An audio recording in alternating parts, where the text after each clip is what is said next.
Ladies and gentlemen, welcome back to another comic book review video. It is I, your champion of Mortal Kombat, your steward of Gundor, your genius billionaire playboy, basic YouTuber philanthropist, SuperCliff.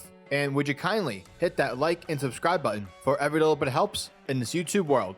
Shang-Chi, issue number 4, is written by the glorious geneluenyang and drawn by Dyke Ron and Phil Tan. And our story begins in Henan, China, where we see Shang-Chi, Brother Saber, and Sister Dagger heading up a pathway which leads to the burial site of Chang's uncle, Zhang Zi. For Chang hopes to get advice from his uncle in order to stop Sister Hammer, along with figuring out a way to take care of his wounds that were dealt by evil Jingxi back in issue 2. And as our heroes make their way closer towards the tomb, the trio are suddenly attacked by a gross-looking demon. Basically, combine a chimera, part snake, part goat, part lion, with a demon with multiple arms, Goro format. And yep, that's what we got right here, right now. And immediately Sister Dagger charges towards the beast using Murder Rage. Meanwhile, near the house of the deadly staff outside of London, we pick up with MI6's leikowu giving the rundown to MI5 agents regarding Sister Hammer and the 5 Deadly Weapon Society. However, MI5 doesn't give a fuck, for MI5 is all about big guns and kicking doors down.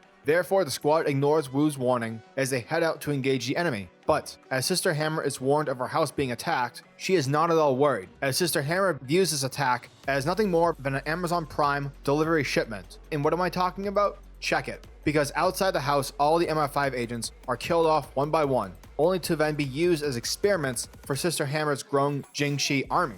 Back in China, Brother Saber and Sister Dagger are trying their hardest to kill the demon, but thus far, they have but managed to merely annoy the creature. And knowing that Shang-Chi is the key to stopping their father's cult, to give Chang the okay to head further into the tomb, while the two warriors combat the freaky demon. As Chang makes his way through the tomb's interior, his wound begins to pulsate once more. Eventually, after Chang makes his way through the tunnel, he comes across an open patch of land, where the site of dark and grittiness is nowhere to be found. And placed right within the middle is his uncle's tomb. Chang begins to form the sweeping ritual, a custom of sorts that as a way to pay respect to those who came before, whilst preparing a delicious meal for the ghost of Shang-Chi, who suddenly appears, and once the ghost begins eating, his skeletal remains begin generating his body's skin. Once Shang-Chi is all filled up, he then asks Shane as to what it is that he wants, to which Chang responds, saying that Sister Hammer is raising an army of Jingxi, and that he needs to stop her, along with healing his wound. Jingxi comments saying that it looks awful, but it does also look beautiful, and that if Chang listens closely, he will be able to hear the night wind blowing through. However, Shang-Chi senses that there is more to what Chang wants to reveal. Therefore, Chang admits to his uncle that he wants to be free from all his father's nonsense. No more secret societies, no more ghosts, spies, and monsters. For Chang was able to break free from his father, and by doing so, he was able to experience a whole new world.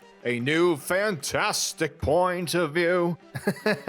Zhang Zi then begins to tell his nephew a story, which goes way back in the day in Shanghai, China, in the year 1860, during the Second Opium War, a time when the British were attempting to flood China with opium. And during this conflict, we see the deadly warriors combating the British forces. And although the deadly weapons are shown to be winning, the British decide to call upon their wizard, who is revealed to be Baron Harkness, possibly Agatha Harkness's ex-husband or family member, the more you know. It's here where we see that this scary-looking wizard calls upon Dormammu and his army of mindless ones, and thus we watch as the mindless ones rampage all throughout the city, massacring anyone standing in their way, including mortally wounding Jiangxi. Zhang Zhu attempts to assist his dying brother by using a gift from the Ancient One called the Eyes of the Dragon, and by casting the spell, it will grant it its target with not just longevity, but with vigor. However, this spell requires a sacrifice, and just as we the readers are about to witness the depiction of Zhang Zhu killing his brother Zhang Zi, our expectations are averted, though not in the sense of Rian Johnson, because fuck him,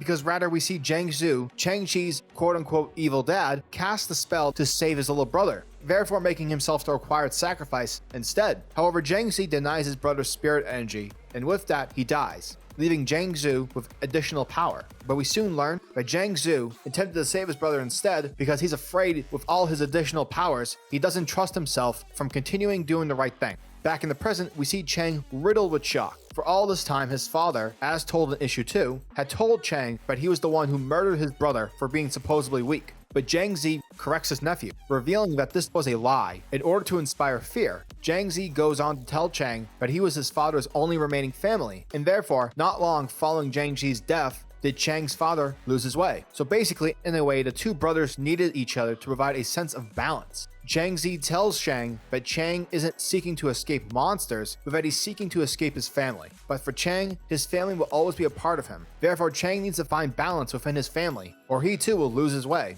In addition, because of his wounds dealt by the Jiangshi, Zhang Zi is able to sense that the scabs require a familiar sort of longing, which is akin to homesickness. Another reason as to why Chang can't abandon his wounds just yet, for they will lead Chang to what he truly needs to do. Elsewhere, back at the tomb's front entrance, the fight between Brother Saber and Sister Dagger against the demon continues. However, Brother Saber is caught by the demon, and though Saber tries to fend off the demon's hold, its tongue manages to wrap around Saber's mind, providing visions of a potential future, which showcases an evil Shang-Chi empowered with sinister energy. But fortunately, Shang-Chi returns just in the nick of time to Falcon kick the demon right in the face, which provides Saber a moment's worth to escape to strike down the demon, successfully killing it. And as everyone begins to catch their breath, Chang is satisfied with what he was looking for. However, as Chang heads out, we see Brother Saber giving Chang the watchful eye, casting forth a shadow of doubt.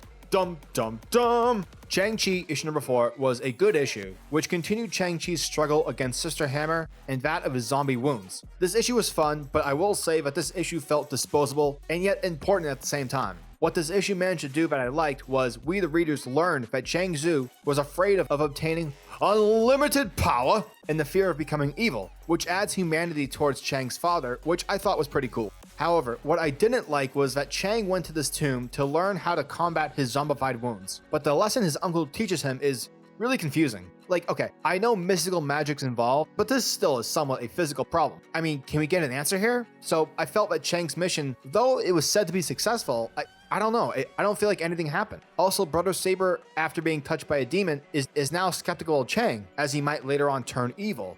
That's cool, but we have one issue left of this miniseries. That seems to me like a whole nother arc that's being set up here. I mean, who knows? Maybe similar to the Ant-Man and Howard the Duck series back in 2015, which were given a 5-issue mini, were then given a 12 to 13 issue story afterwards. So perhaps Shang-Chi will get a 12-issue series after this. I mean, you never know.